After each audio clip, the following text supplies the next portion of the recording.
Hey everybody, let's talk about this upcoming storm beginning Friday out in the western Dakotas and lasting into Sunday for parts of Minnesota. I'll have the latest on what you can expect coming up right now. But first, my friends at Robert Gibbons Sons want to throw a huge shout of a thank you out to first responders and our community with up to $400 off the installation of a new system. Please call Robert Gibbons Sons today. And if you do, let them know that Hutch Johnson sent you. All right, let's take a look at our storm system and a couple of things to keep in mind. And we'll start out by just saying this. We're still a little ways out. And the models are starting to show more agreement in impacts here in the Red River Valley and parts of Minnesota. Western North Dakota will have some impacts, but it looks significantly lower. Now, this can still change, flat out letting you know, but the bottom line is that there is more agreement right now, and now is the time within the next 24 hours, and by the time we get into your Thursday afternoon and evening, we should have a much better idea about the track, but I think we already have some pretty good ideas. We've been talking about Friday rain mixing with ice being a factor in the storm. That's been the case for the last day and a half or two, showing some significant icing potential that looks to be legitimate. And as we head into Saturday, snow and blowing snow will last. And for some, the blowing snow lasts into Sunday as well. Now, I have been saying for the last few days, 1 to 4 inches looks to be a legitimate possibility with 4+. Well, here's the thing. I think we'll see some widespread 1 to 4 inches of snow.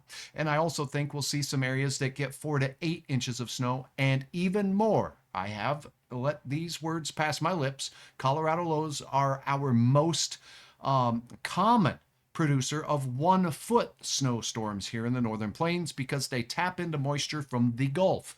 And because of that, and the abundant moisture that this system will be pushing into our atmosphere before it gets here, I think that will once again be a high possibility at several inches of snow and some significant icing. So with that, and with these precautions, let me go ahead and go over the timeline real quickly.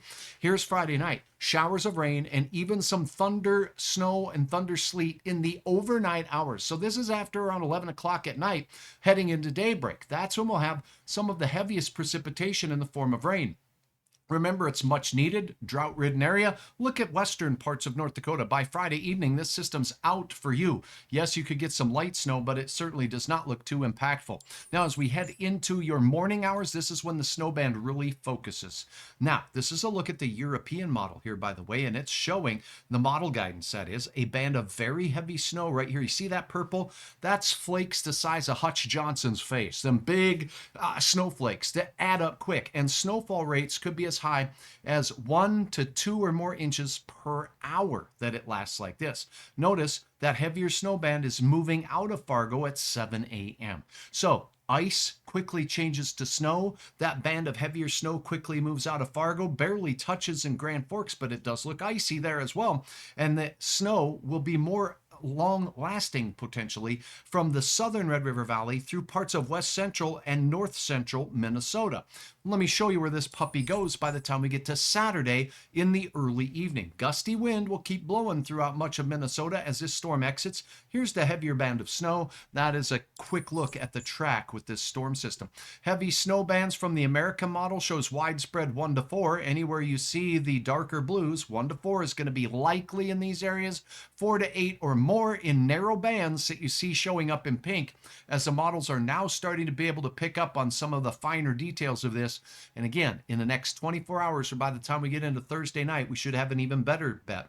And a look at the European model, which has admittedly been the most reliable model over the last few years with regards to the long range forecast after 3 days or so, has been a little bit more changing its mind with this storm system. But now, consistency. The last 2 days, it's shown the heavier band from the Southern Valley, eastern South Dakota into north central Minnesota. And that certainly does include much of the Southern Valley and our area in west central Minnesota. Now, the icing potential is there, and it too looks significant. We're talking about icing potential in our area as we go from Friday night late into Saturday morning early, and it continues into north central Minnesota into the midday hours on Saturday. So you may see more icing early with this storm system than snow and say, Hutch, what gives?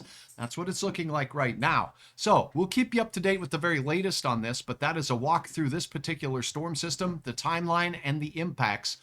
With icing and wind and heavy wet snow, power outages are not a guarantee, We have great power service in our area, but we do have a possibility of interruptions to power with this particular system. Remember hutchesweather.com anytime, anywhere for the latest in your weather information. I want it to be your one-stop shopping. In the comments, let me know if there's something else on hutchesweather.com you'd like to see. Interactive radar, road condition reports, snowfall amounts as reported to the National Weather Service as soon as they get them. And down below, you can get more information on details of my latest video forecasts, as well as information on where you can share your weather by uploading your photos and videos right here, and you can peruse them as well. Remember, all of my fine sponsors at hutchesweather.com, I really appreciate you doing that. And again, I also appreciate you taking the time to push the follow button right here on Facebook. I am almost to 60,000 followers.